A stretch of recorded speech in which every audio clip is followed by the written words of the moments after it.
dito, nagkaantay na lang kami ng ilang pasahero para mapuno yung bus and bibiyahe na kami. Sama ka sa vlog namin. Around 10 AM nakaalis na yung bus namin. So yung biyahe namin dito is medyo maulan pero maya rin is bigla rin siya nawawala. Almost 2 hours din yung biyahe namin from Taguig to Calamba, Laguna. Time check, 10:42 AM. Nandito na kami sa Calamba, Laguna Terminal. Medyo malamig-lamig din since bumabagyo neto. Bago kami bumiyahe papuntang bahay ni Rizal is kumain muna kami. Then after that, alis uli. Para naman hanapin yung terminal ng mga tricycle dito papuntang bahay ni Rizal.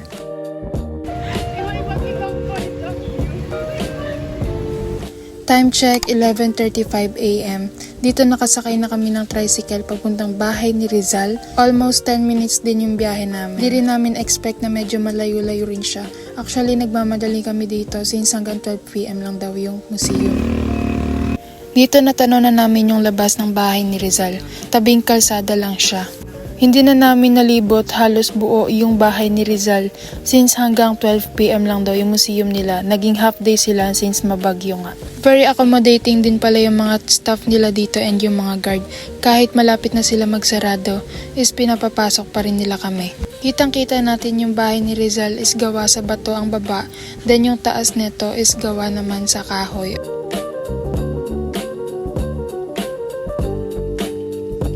So nandito na tayo sa labas ng bahay ni Rizal dito sa Calamba, Laguna. Ito ang mismong lugar kung saan ipinanganak at lumaki si Dr. Jose Rizal. Sa gawing kanan natin, makikita natin dito yung visitor registration nila. Papasok na tayo dito sa loob. So pagpasok natin dito, una natin makikita ang bungad is yung quote ni Simon Mercado na ang pagkamanunubos ni Rizal. Sinasabi dito na kahit pinagtiisan ni Rizal ang sakripisyo, ang legacy niya ay lumakas at nananatiling walang kapantay. So makikita rin natin dito yung rotary ng bahay nila at nakalagay na ang bahay ni Rizal ay gawa sa kahoy mula sa bundok ng Maria Makiling. Bago natin libutin ang iba, pumasok muna tayo dito sa gawing kwarto. Kwartong ito, makikita natin ang kasaysayan ng pamilya Rizal at ang buhay nila noong unang panahon. Makikita natin dito ang family tree ng Rizal Mercado na umuupa ng lupa sa mga Dominikano. Interesting kasi kahit mestizo noon ang ilang ninuno ni Rizal, si Rizal at ang kanyang ama ay itinuring na mga Indio. Sa kwartong ito, nakadisplay rin yung ilang sulatin ni Rizal sa pare niyang si Father Pastels at excerpts mula sa Noli Me Tangere. So ito yung mga nakabookbind na sa loob ay may maikling detalye ng mga kapatid ni Rizal. Nakasunod-sunod rin pala yung pwesto nila base sa kung pang ilan sila sa magkakapatid.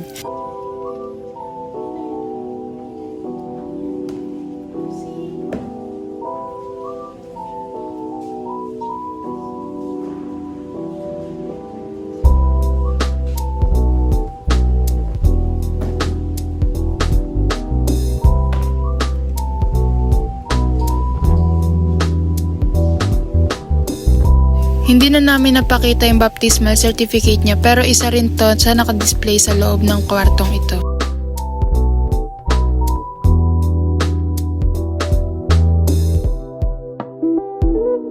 Sa kwartong ito makikita natin ang mag-ina na tinuturuan si Rizal ng kanyang ina na magbasa at may lampara sa tapat nila para maliwanag habang nag-aaral noong bata pa lamang siya. Nandito rin makikita ang talaang kanan ng pamilya Rizal. So palabas na tayo sa kwartong ito para naman alamin at libutin natin kung ano yung mga iba pang kasaysayan ng panahon nila ni Rizal. Habang naglilibot tayo, makikita nga natin dito yung rotary ng bahay nila na kung saan sinasabing gawa raw to sa kahoy mula sa bundok ng Maria Makiling. Makikita rin natin dito yung mga history ng Laguna, pati na rin yung mga traditional na kasuotan ng pamilya Rizal. Ito yung nakadisplay na kamison at lunti ang kimona na ginagamit noon sa araw-araw o espesyal na okasyon. Nasa itaas naman ito is yung larawan ng magulang ni Rizal. Itong mga nakapaskil nito, nakalagay yung mga history ng Calamba, Laguna, kagaya na lamang ng Laguna Debate. Dito rin sa baba, makikita yung mga achievements ni Rizal, pati na rin yung mga libro at mga sulatin niya. Makikita rin natin dito yung ilang paaralan na pinasukan ni Rizal at yung ilang saloobin ng ilang kamag-aral tungkol kay Jose Rizal. Sobrang talino niya na mula bata pa. Dito sa Calamba nagsimula lahat, mahilig magbasa, magsulat at mag-observe ng paligid. So dito sa tapat ng hagdan makikita natin ang gilingan ng mais at bigas nila noon. Dito to nakalagay para mas practical, mas madaling i-process ang butil at hindi rin makalat kung sa taas nga naman nakalagay. Kitang-kita na smart talaga ang mga design ng bahay noon, kagaya ng bahay nila Rizal. Ito naman yung hagdan nila patungo sa ikalawang palapag ng bahay nila. Unang bubungad dito yung family dining room. Sa bahay nila may dalawang dining area, formal and per family. So sa family, ito is dito nagkakasalo ang pamilya sa pagkain at nag-uusap-usap. Kung mapapansin natin yung bintana ng bahay nila, classic Capiz window siya. Gawa sa kahoy ang frame tapos Capiz shells yung panels, kaya natural light pa lang ang liwanag na sa loob.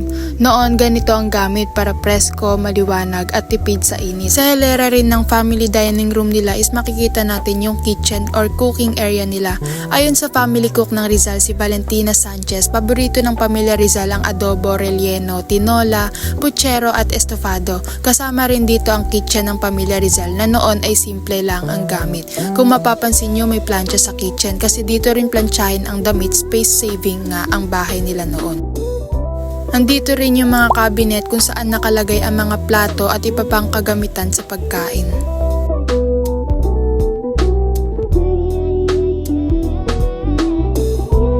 Pagkalabas natin sa kanang bahagi, makikita natin yung formal dining area nila. Dito sila nag-entertain ng bisita at special occasions. Makikita nyo yung maayos na mesa, classic wooden chairs, at mga lumang plato na pang-guest lang noon. Makikita natin dito yung lumang salamin ng bahay.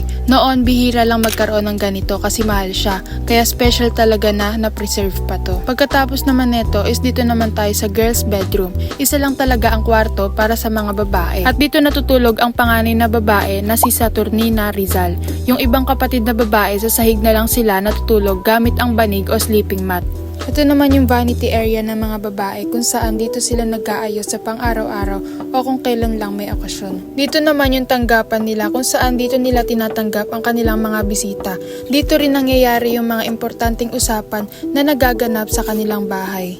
Makikita natin dito ang ilang antigo at sculpture ni Jose Rizal. Dito rin natin makikita ang mga painting na ginawa ni Jose Rizal noong bata pa lamang. Makikita natin na sobrang lawak at laki ng kanilang bahay.